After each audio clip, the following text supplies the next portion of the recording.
un impasse porque de tanto hablar de la justicia y de la ira, no quiero descompensar todas las doctrinas bíblicas. Entonces empezamos a hablar también de los atributos de Dios, y también ahí hice un impasse para comenzar a hablar de los salmos. Entonces podemos mantener un poco equilibrado todos los temas, visto que me toca predicar una vez al mes o cada 3 semanas. Vamos a ir viendo todos estos temas, pero vemos cómo todo esto obviamente se encastra, ¿no? Y cuando hablamos de los atributos de Dios, la última vez hablamos del Salmo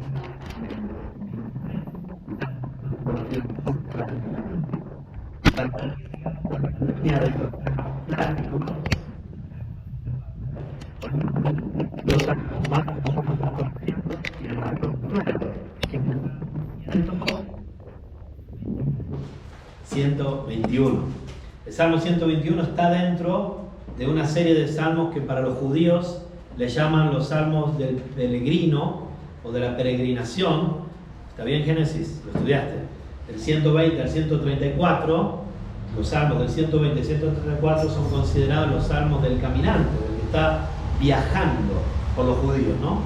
Saben que los judíos tienen, los salmos eran su liturgia del canto, de la adoración cantada, digamos, pero también tienen muchos significados para ellos.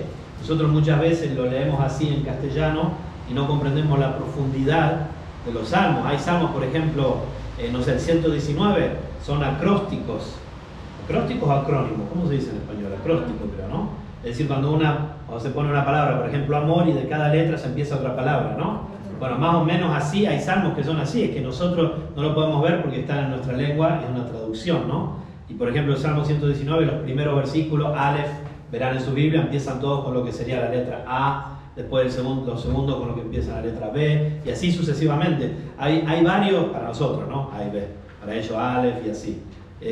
Hay varias esfumaturas, cosas que nosotros no podemos ver porque están en otra lengua, ¿no? Pero sí que podemos estudiar un poco el contexto geográfico, cultural, político, militar, etcétera, que nos ayuda para tener una comprensión mejor de las escrituras, ¿no? La escritura va a estudiar en su contexto, sea escrituralmente que también en su contexto histórico. Y entonces hoy vamos a ver el Salmo 121, un salmo de mucho consuelo, una vez más, de mucha esperanza, que nos va a hablar otra vez, así como el Salmo 23. Dijimos que no hablaba tanto de la oveja, sino del pastor. Este salmo no habla tanto del peregrino, sino del socorredor y el ayudador, ¿no? Y el guardador. Así que vamos a orar, pedir la guía al Señor, al Espíritu Santo, y luego vamos a estudiar este salmo juntos.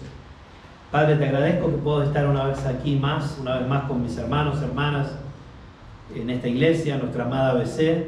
Gracias, Señor, que podemos abrir tu palabra, y gracias, Señor, porque tu palabra, entre tantas otras cosas que hace, nos trae consuelo y esperanza. Nos trae, Señor, seguridad y certeza. Hay fe en tu palabra a través de tu Espíritu que nos convence, y hay luz verdadera que ilumina nuestras vidas para darnos revelaciones sobre las verdades eternas, Señor. Nosotros podemos acercarnos a lo que es realmente la realidad, que muchas veces desconocemos o despreciamos porque no pasamos el tiempo que deberíamos contigo, con tu palabra, meditando en ti, meditando en las verdades eternas. Señor, que en esta mañana podamos comer esta porción de tu palabra, que sea renovadora y reforzadora para nuestras almas, nuestros espíritus, Señor. Que podamos ver una vez más, podamos verte a ti, en toda tu grandeza y esplendor, en todos tus atributos, sobre todos aquellos que, algunos de los que tú nos comunicas a nosotros, tu pueblo, como el ser nuestro socorredor y nuestro guardador, Padre. A ti la gloria por siempre. Guía esta reunión con tu Espíritu Santo, obra en nuestras mentes y corazones. En nombre de Jesús y por sus méritos oramos. Amén. Amén. Dice así el Salmo 121. Dice: alzaré mis ojos a los montes. Se pregunta el salmista: ¿de dónde vendrá mi socorro?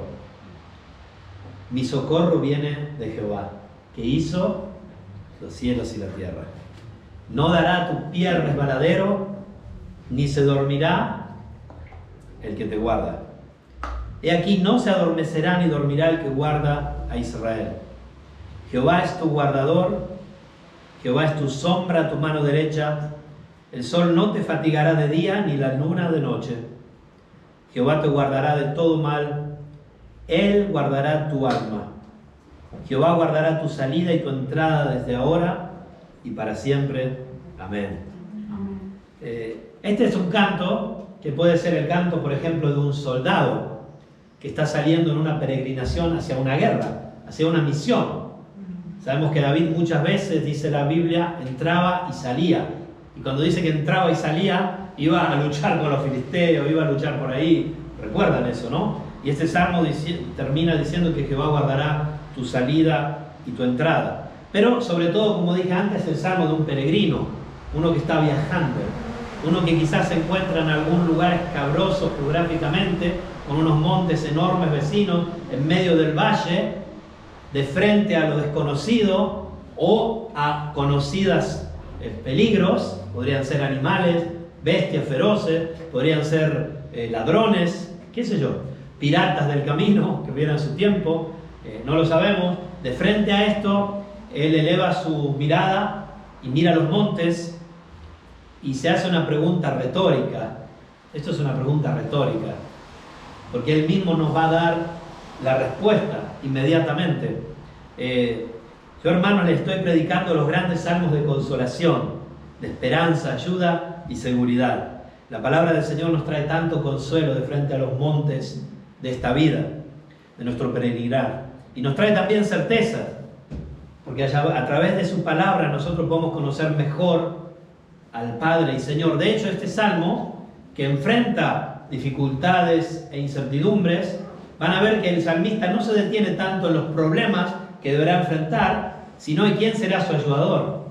Es como nosotros que ahora viajamos en Italia. Si yo supiera que tuviera, bueno, no lo sé, pero creo que el auto no está tan defectuoso, nuestro coche, ¿no? Aunque ya tiene sus años.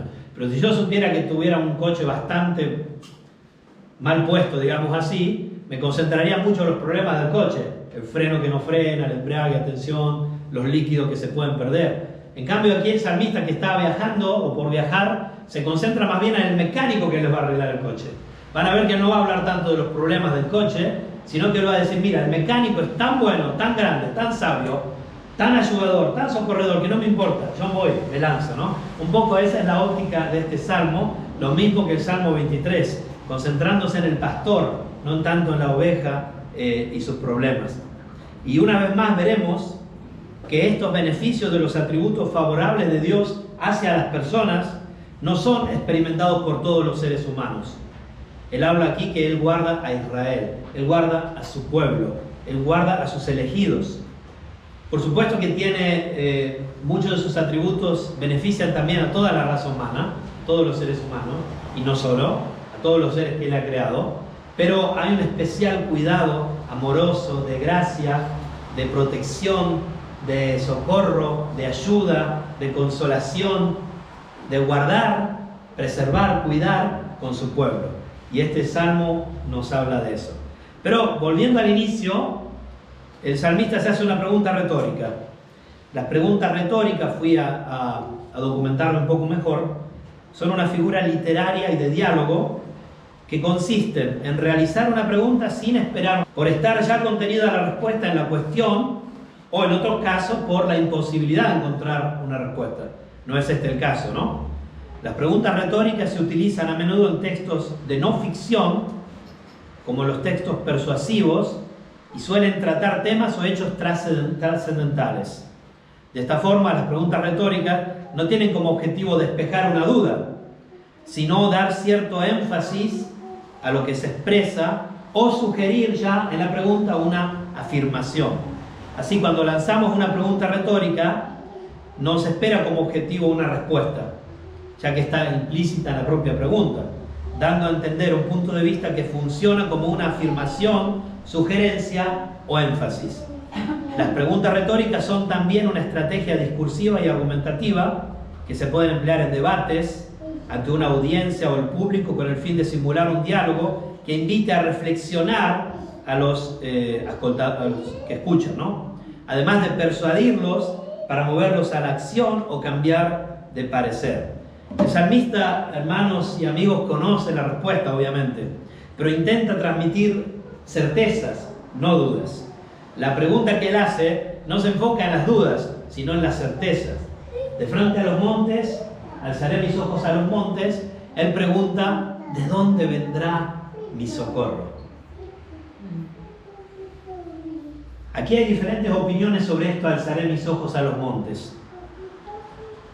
Porque generalmente los predicadores, y lo habrán escuchado yo también, y lo he hecho también, hablamos de los montes como de los problemas en sí, ¿no? De las dificultades, dándole una aplicación, digamos, práctica para nosotros. Está bien, no está mal esto. Ahora bien, ¿qué pensaba el salmista cuando veía los montes? ¿Qué pensaba un judío, un hebreo, cuando veía los montes? ¿A qué se relacionan los montes en la Biblia y en los salmos? Bueno, hay diferentes opiniones sobre lo que estaba pensando el salmista. Primero, empiezo de la menos creíble o de la menos probable, digamos así. Algunos sugieren, puede ser, que esto era una consideración a los lugares altos. Ustedes saben que por mucho tiempo los judíos que se alejaban de Dios iban a adorar y a ofrecer sacrificios en los lugares altos a dioses paganos. Y por mucho tiempo muchos reyes de Israel trataban de quitar. Ustedes ven, cuando ven la lista en los libros de Reyes y Crónica, dice, este rey fue bueno porque sacó los lugares altos donde adoraban, ¿no? O dice, este rey no fue bueno porque no sacó los lugares altos donde adoraban, ¿no? Los lugares altos podían ser para un judío un lugar de adoración, de falsa adoración, de idolatría, y podría ser que el salmista está considerando a los idólatras, mira los montes altos y se diferencia de ellos, porque él dice, yo alzo mis ojos a los montes, pero mi socorro no viene de un Dios falso, sino del Dios que hizo los cielos y la tierra. Esta es una hipótesis, podría ser. No es la más probable, pero podría ser. Segunda hipótesis. Algunos hipotizan que este es el canto de un soldado enviado en misión, y como dije antes, hay alguna evidencia cuando dice que guardará tu entrada y tu salida, y eso muchas veces en la Biblia, si ustedes lo miran, está relacionado a alguna misión militar, táctica militar. Podría ser el canto de un soldado que se conforta sabiendo que él es parte del ejército de Jehová de los ejércitos, ¿no? Y que él lo va a guardar en su salida y en su entrada, como sí que Dios hizo muchas veces con el pueblo de Israel en sus luchas. Ahora bien, el contexto general pareciera más bien apuntar a una situación distinta, un poquito más pasiva, más tranquila, ¿no? Como dije antes, la tercera hipótesis, una de las más cotadas, es que siendo este el segundo salmo de los salmos de peregrinación, puede ser una canción de peregrinos, una canción entonada por peregrinos y que es relevante por la confianza que ellos demuestran en su Dios durante el viaje. Algunos también sugieren que esta mirada de los montes es una mirada de ansiedad, buscando peligros en el camino y amenazas de los siempre presentes ladrones y forajidos. Y es lo que muchas veces usamos para nosotros, ¿no? Y así aprendimos a ver los montes como nuestras luchas y dificultades. Por ejemplo, David Livingstone, el padre de las misiones modernas, entre otros, misionero en África, él antes de ir leyó orando el Salmo 121 y el Salmo 335 con su madrastra, ¿no? Adorando a Dios por el gobierno soberano sobre todas las cosas. Y la madrastra le escribió que siempre que pensaba en él, pensaba en el Salmo 121. Puede ser que el salmista pensara así, pero aún nos queda otra opción, quizás la más adecuada para todas. Cuando los judíos pensaban en los montes, pensaban en Jerusalén.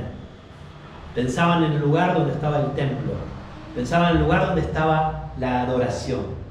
Y muchas veces en la Biblia dicen que ellos subían, aun cuando geográficamente bajaran, porque para ellos ir a Jerusalén era ir al lugar de la cúspide espiritual. Ahora bien, el salmista estaba diciendo que aunque estoy yendo, probablemente caminando hacia los montes de Jerusalén y el monte de Sión, aún así no necesito estar ahí para que Dios, el autor, el creador del cielo y la tierra, me proteja. Y esto es muy interesante porque los judíos sabemos que tenían muchas ceremonias de culto que se centraban en el templo, en el tabernáculo, en lo que fuera, el momento que fuera histórico, para ellos era muy importante, digamos, ¿no? Aquí el salmista está diciendo lo que después Jesús dice en Juan, ¿no? Que los verdaderos adoradores adoran a Dios en espíritu y en verdad, y que Dios protege a su pueblo en cualquier lugar donde se encuentre, ¿no? Pero fíjense, para dar una visión más judía o hebrea de la situación, podemos leer el Salmo 125. Fíjense, el Salmo 125 dice así: los que confían en Jehová son como el monte de Sión, que no se mueve, sino que permanece para siempre. Como Jerusalén tiene montes alrededor de ella, así Jehová está alrededor de su pueblo desde ahora y para siempre.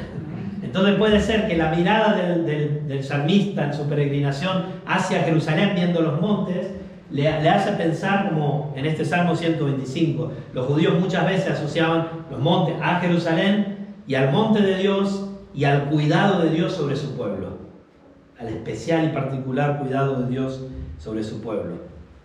El punto es maravilloso. El cantante entendía que no tenía que llegar a Jerusalén para que pudiera gozar y experimentar el cuidado protector de Dios. Él lo guardaría en el viaje. Dios está tan presente en el viaje como en el destino. Y entonces, como el Salmo 125, como Jerusalén tiene montes alrededor de ella, así Jehová está alrededor de su pueblo desde ahora y para siempre. Es la misma verdad que vemos ilustrada en el Salmo 121. Volvemos allí al versículo 2. Mi socorro viene de Jehová. Los viajeros miraban a Jerusalén como su objetivo, sin embargo su confianza no estaba en la ciudad misma. Su socorro vendría del Dios que hizo los cielos y la tierra. El Creador, y ya hablamos de esto en el Salmo 23, que el salmista presenta a su pastor a través de su nombre. Hoy no nos vamos a concentrar tanto en eso, pero claro que sí, está hablando del nombre de Dios y de las cualidades que sus nombres transmiten. Y acá va a presentar a Dios como el socorredor. Su socorro vendría del Dios que hizo los cielos y la tierra. La única fuente de socorro viene de Jehová, quien como creador tiene un poder infinito. También otro teólogo dice que lo que nos está diciendo el salmista es que su vista no se detenía a los montes cuando miraba, sino que se levantaba aún más arriba al creador de esos montes. El socorredor. La palabra socorrer, me tomé el trabajo de ir a buscar el diccionario, aunque me parece que todos la entendemos. Socorredor es alguien que socorre, obviamente, entonces hay que buscar socorrer. Socorrer es ayudar a alguien que se encuentra en un peligro o necesidad. Algunos también hablan de este salmo diciendo Dios el ayudador, pero me gusta más la palabra socorredor. Indudablemente el salmista piensa y está seguro que necesita y necesitará la ayuda y el socorro de Jehová, lo que nos hace pensar que en el camino puede llegar a tener dificultades y necesidades, pero aún así el socorredor es tan grande que hizo los cielos y la tierra. Entonces no hay ningún problema que pudiera hacerlo desconectar de su pensamiento en el socorredor. Por eso vemos de nuevo que acá el centro del salmo no es tanto el peregrino, es el socorredor, es el Señor. De hecho que él continúa hablando y meditando en el Dios del pronto auxilio en las tribulaciones, antes que hablar, como os dije antes, de los eventuales problemas que le surgirán. Alzaré mis ojos a los montes, ¿de dónde vendrá mi socorro? Mi socorro viene de Jehová, que hizo los cielos y la tierra, y ya ni se preocupa mucho de los problemas que verán, sino de cómo el socorredor lo ayudará. Él no meterá tu pie en resbaladero. Esa es la traducción. O sea, el socorredor no meterá tu pie en resbaladero, no dará tu pie en resbaladero, no te va a hacer resbalar, ni se va a dormir el que te guarda. ¿Entienden? Empieza a concentrarse en Él, en el Señor. Es glorioso.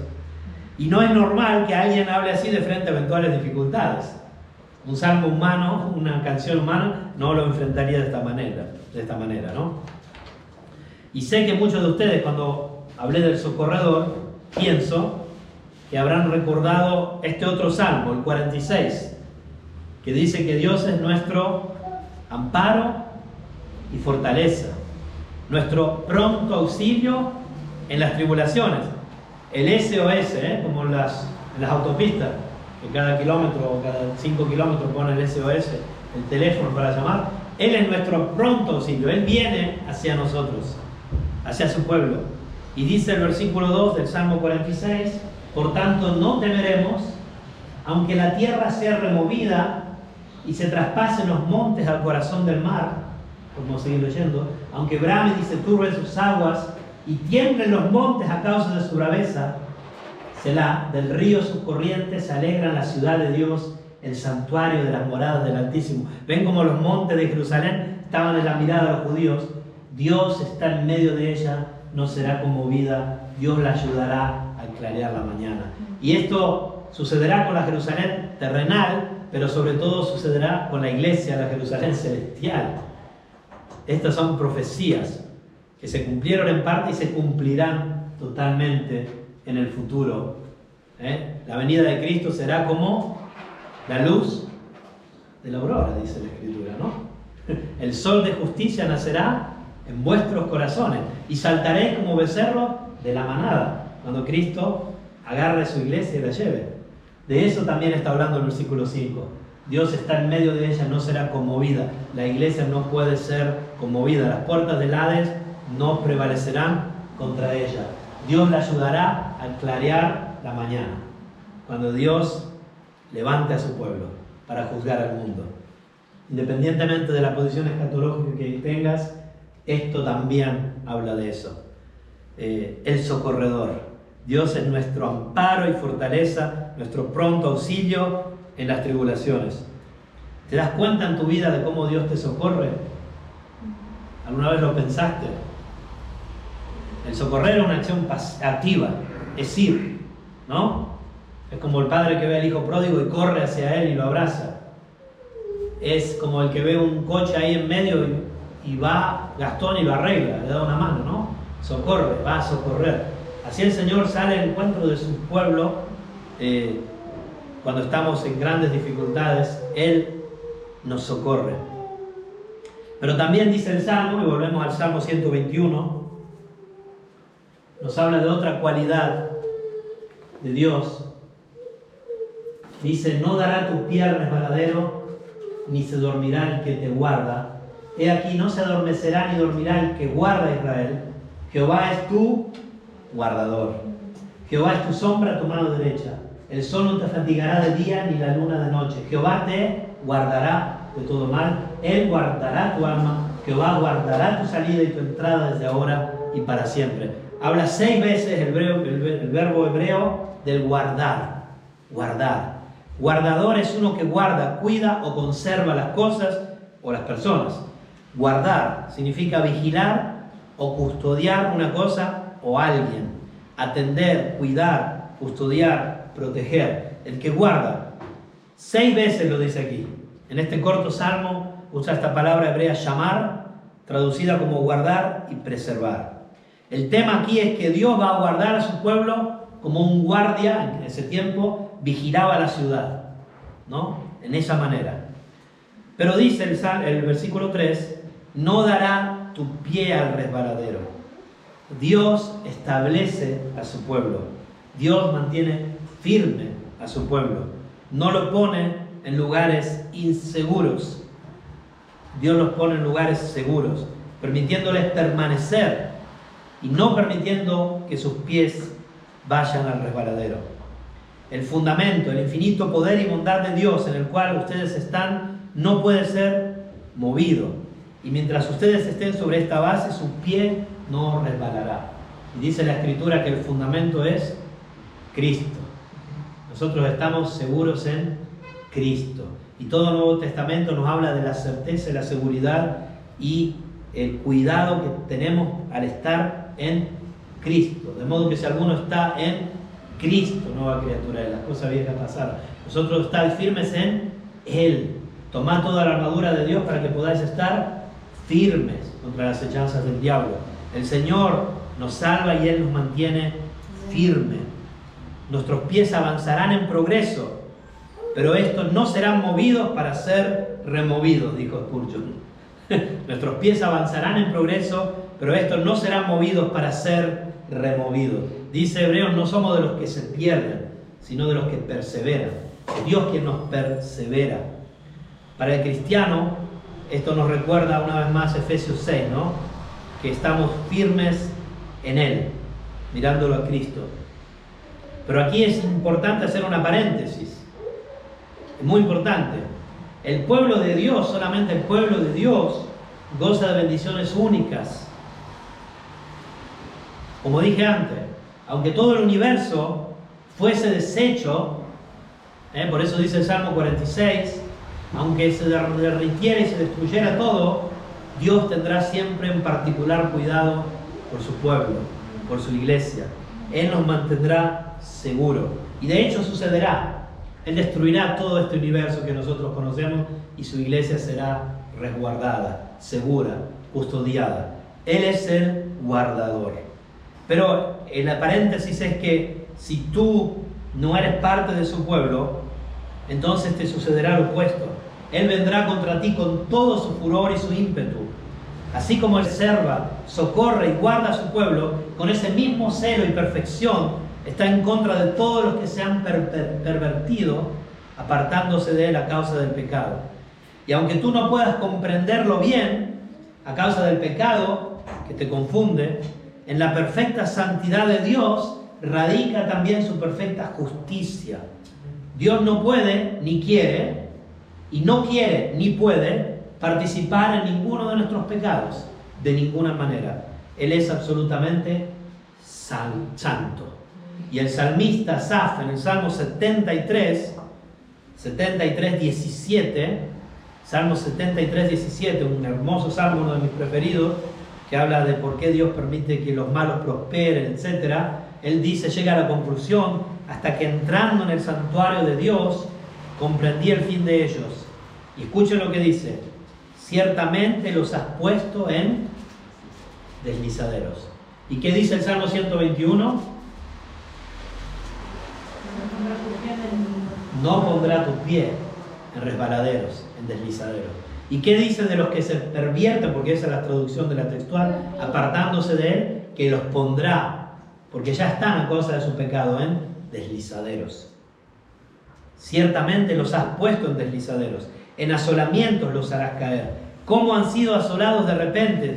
Perecieron, se consumieron de terrores. Y después en el versículo 25, por favor, Génesis, dice, ¿a quién tengo yo en los cielos sino a ti? Alzaré mis ojos a los montes, ¿de dónde vendrá mi socorro? Y fuera de ti nada deseo en la tierra. Mi carne y mi corazón desfallecen, mas la roca de mi corazón y mi porción es Dios para siempre. Y dice el 28, porque aquí los que se alejan, 27, los que se alejan de ti perecerán. Tú destruirás a todo aquel que de ti se aparta. Pero en cuanto a mí, el acercarme a Dios es el bien. He puesto en Jehová el Señor mi esperanza para contar todas tus obras. Aquí vemos la antítesis de lo que sucede al pueblo de Dios. Lo contrario. A los que no son parte del pueblo de Dios les sucede exactamente lo contrario. Y por eso te invito a considerar tu estado espiritual. El amor eterno y la bondad eterna de Dios sí que existen y son eternos, pero son santos, santas. Por eso el Evangelio es la obra de Dios para redimir a un pueblo, su pueblo, para redimirnos de nuestros pecados por medio de Jesucristo. Si ves tu pecado y tu condición desesperada delante de un Dios tan santo, entonces arrepiéntete. Cree en Jesucristo y goza, como lo gozamos nosotros sus hijos, del especial cuidado del que está hablando el salmista y de la abundancia de certezas que gozamos en el Señor por quien es Él en medio de nuestras circunstancias. Y por eso podemos decir, alzaré mis ojos a los montes, ¿de dónde vendrá mi socorro? mi socorro viene de Jehová, que hizo los cielos y la tierra. No dará mis pies resbaladeros, ni permitirá que me pierda. Él es mi guardador. Jehová es tu sombra, tu mano derecha. Hermanos, en cualquier lugar donde hay luz, tú puedes escapar de todo y de todos, pero jamás de tu sombra. De tu sombra no escaparás jamás, ¿no? Hay una canción folclórica argentina que dice: a veces sigo a mi sombra, a veces viene detrás, pobrecita si me muero, ¿dónde andará? ¿Conocen? A veces sigo a mi sombra, a veces viene detrás, pobrecita si me muero, ¿con quién va a andar? Hermanos, de la sombra no pueden escapar. Así es el Señor con su pueblo. La sombra siempre nos rodea. Aunque no la veamos, está. Donde hay luz, hay sombra. Y en el Señor, que es luz, nosotros, Él nos rodea con su sombra protectora, si queremos decirlo así. Entonces, volviendo, volvemos un poquito más arriba, Génesis 3, no dará tu pie a resbaladero, ni se dormirá el que te guarda. ¿Se recuerdan cuando Elías va, que pensaba que había quedado solo, ¿no?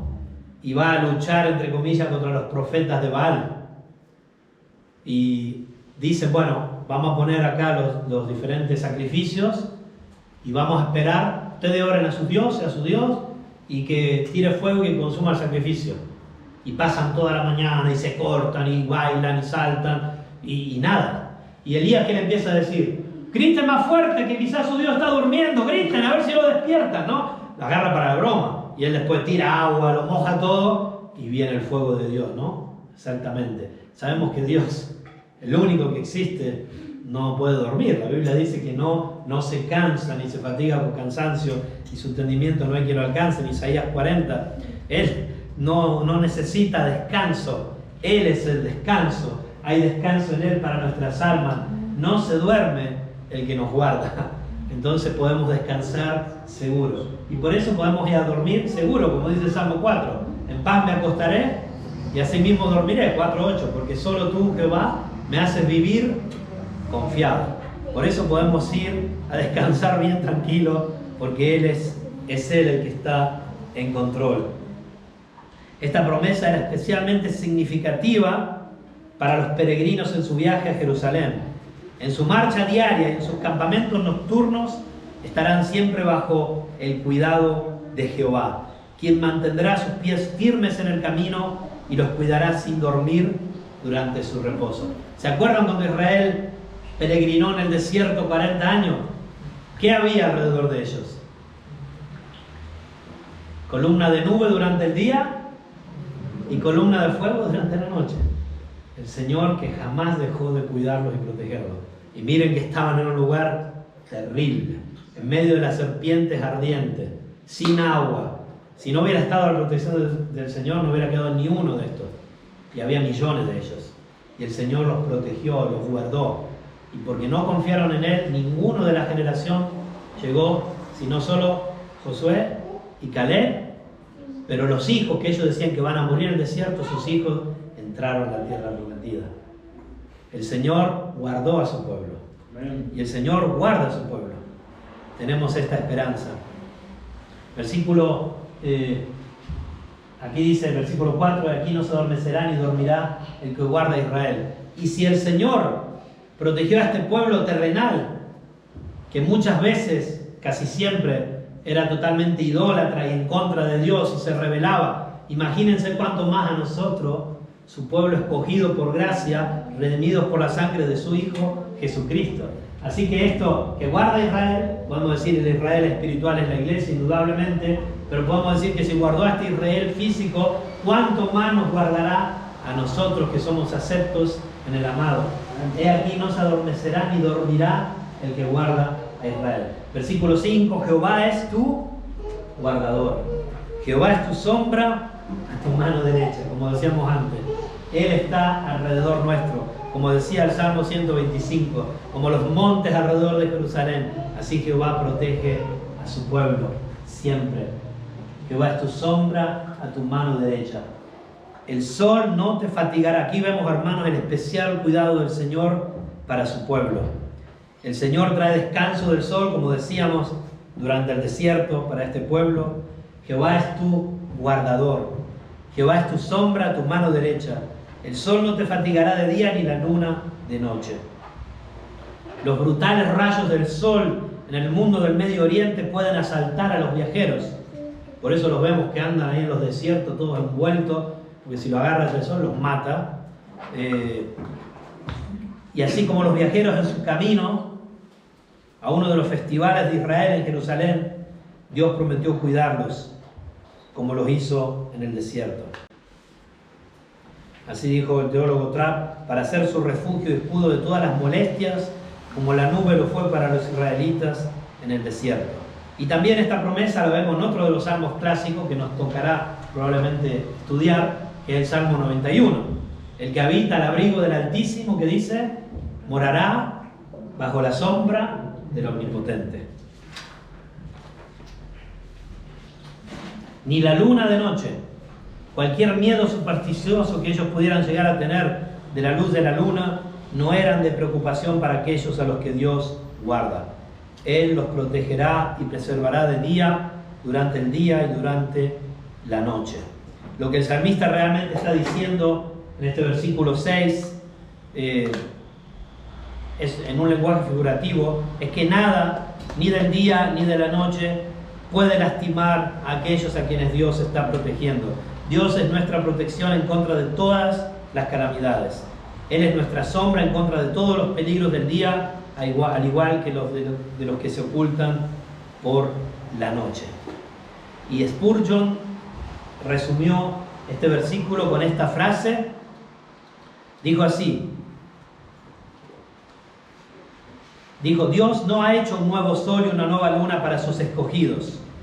Ellos existen bajo las mismas circunstancias externas que los demás, pero el poder para golpear está en su caso removido de las agencias temporales.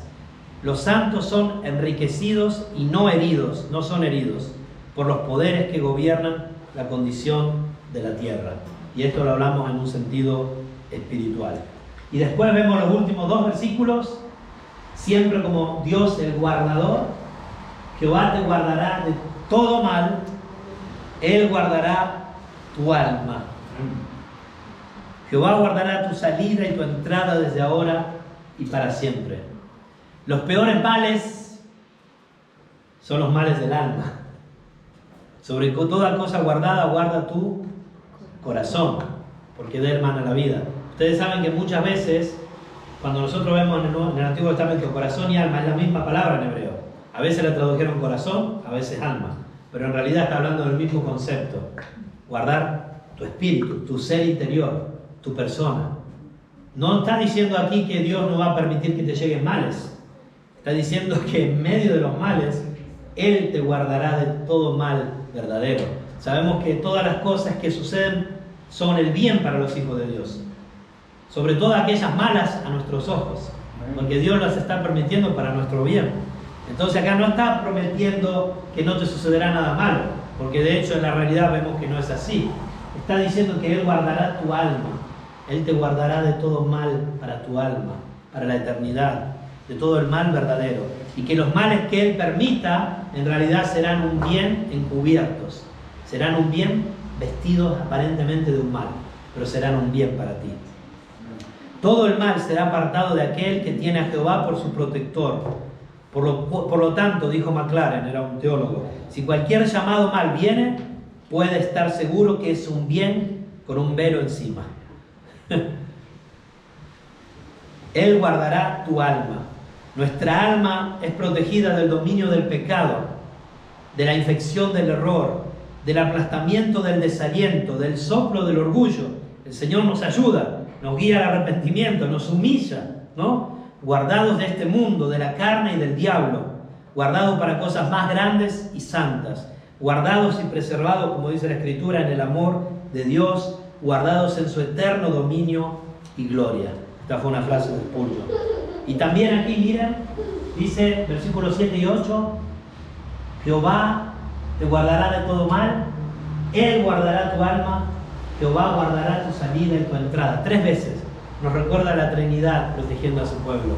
Nos recuerda a Dios el Padre, Dios el Hijo y Dios el Espíritu Santo guardando a su pueblo. 3 veces la frase. como si la Sagrada Trinidad sellara la frase para su seguridad. ¿Acaso no serán todos los males exterminados por el vuelo de estas 3 flechas? Jehová te guardará de todo mal, Él guardará tu alma, Jehová guardará tu salida y tu entrada desde ahora y para siempre. Podemos decir tu salida y tu entrada en la vida, así como te guardó en tu nacimiento de no morir, te guardará también en tu muerte. Cuando llegue a lo que dijo Jacob, los collados eternos. Cuando estemos a las puertas de los collados eternos, aquel que nos guardó y nos cuidó durante todo el camino, ¿cómo no nos guardará también? Dice que Él nos capitaneará, así lo traduce en un salmo, más allá de la muerte. Como la canción que había hecho Esteban y el hermano paraguayo. Ya lo vamos a cantar. Él nos capitaneará más allá de la muerte. Hermanos, como dice el salmo, ¿cómo empieza el salmo? Alzaré mis ojos a los montes. ¿De dónde vendrá mi socorro? Aunque fueran los montes de la muerte, en medio de la enfermedad, o por la vejez, o por lo que fuera, podremos levantar nuestra cabeza y nuestra mirada espiritual y decir, mi socorro viene de Jehová. Fíjate, aunque se trataran los montes de la muerte que tuviéramos que enfrentar, podríamos decir lo mismo que dice el escritor de Hebreos. Por favor, Génesis, Hebreos 12, 22. Hebreos 12, 22. Alzaré mis ojos a los montes, ¿de dónde vendrá mi socorro? Mi socorro viene de Jehová, que hizo los cielos y la tierra. Y dice Hebreos 12, 22, después de haber dicho que no nos hemos acercado al monte Sinaí, al monte de la ley, dice al monte de la muerte, sino que os habéis acercado al monte de Sión, a la ciudad del Dios vivo, Jerusalén la celestial. Os habéis acercado a la compañía de muchos millares de ángeles. Os habéis acercado a la congregación de los primogénitos que están inscritos en los cielos, a Dios, el juez de todos, a los espíritus de los justos hechos perfectos, a Jesús, el mediador del nuevo pacto, y a la sangre rociada que habla mejor que la de Abel. Alzaré mis ojos a los montes, ¿de dónde vendrá mi socorro? Mi socorro viene de Jehová.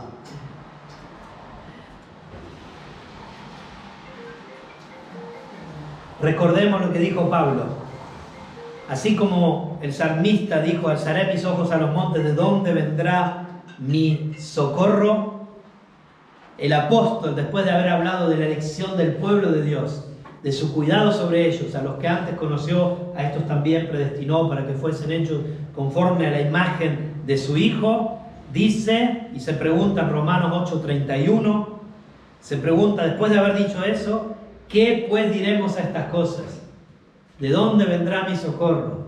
¿Qué pues diremos a estas cosas?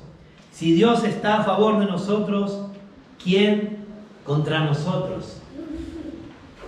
¿Qué pues diremos a esto? Si Dios es por nosotros, ¿quién contra nosotros? El que no escatimó a su propio Hijo, sino que lo entregó por todos nosotros, ¿cómo no nos dará también con Él todas las cosas? ¿Quién acusará a los escogidos de Dios? Dios es el que justifica. ¿Quién es el que condenará? Cristo es el que murió, más aún, el que también resucitó, el que además está a la diestra de Dios, el que también intercede por nosotros. ¿Quién nos separará del amor de Cristo? Tribulación, los montes, o angustia, o persecución, o hambre, o desnudez, o peligro, o espada, como está escrito, por causa de ti somos muertos todo el tiempo, somos contados como ovejas de matadero. Antes, en todas estas cosas, alzaré mis ojos a los montes, ¿de dónde vendrá mi socorro? Mi socorro viene de Jehová. Somos más que vencedores por medio de aquel que nos amó. Mi socorro viene de Jehová. Él es mi guardador, Él es mi sombra y mano derecha. Él me preservará. Él guardará mi entrada y mi salida por toda la eternidad con su pueblo, por lo cual estoy seguro de que ni la muerte, ni la vida, ni ángeles, ni principados, ni potestades, ni lo presente, ni lo porvenir, ni lo alto, ni lo profundo, ni ninguna otra cosa creada nos podrá jamás separar del amor de Dios que es en Cristo Jesús, Señor nuestro. Volvemos al Salmo 121 y lo terminamos ahí. Los últimos versículos. Lo mismo está diciendo el salmista, aún no tenía una claridad del Evangelio. Jehová te guardará de todo mal, Él guardará tu alma, Jehová guardará tu salida y tu entrada, ni la vida ni la muerte, desde ahora y para siempre. Glorioso. Dios, nuestro socorredor, por medio de Jesucristo, y Dios, nuestro guardador, con un especial cuidado para con su pueblo. Alabemos al Señor por esto, hermanos y hermanas. Oremos. Gracias, Padre, porque podemos descansar aún de frente a los collados eternos de la muerte, eternos hacia adelante, porque será el inicio para la vida abundante contigo, aunque ya podamos gozarla aquí, Señor. Gracias porque podemos tener esta certeza como el salmista. No importa cuáles sean los montes, no importa de qué esté hablando, las dificultades, problemas, o simplemente el poder llegar hasta ti, Señor, pero sabemos que tenemos certeza de que tú eres nuestro socorredor y nuestro guardador, nuestro ayudador, Señor. Podemos descansar en ti por quien tú eres, no importa lo que tengamos delante. Sabemos, Señor, que por medio de la obra de Jesucristo tú nos has rescatado, nos has hecho una nación santa, un pueblo santo, para alabarte por las virtudes que tú tienes, para que podamos hablar de las admirables virtudes que hay en ti, Señor, con nosotros, para que podamos experimentarlas como lo hacemos por tu gracia en nuestras vidas, Señor. A ti la gloria, Padre. Continúa como lo harás. Sigue, Señor, sosteniéndonos, preservándonos, Señor.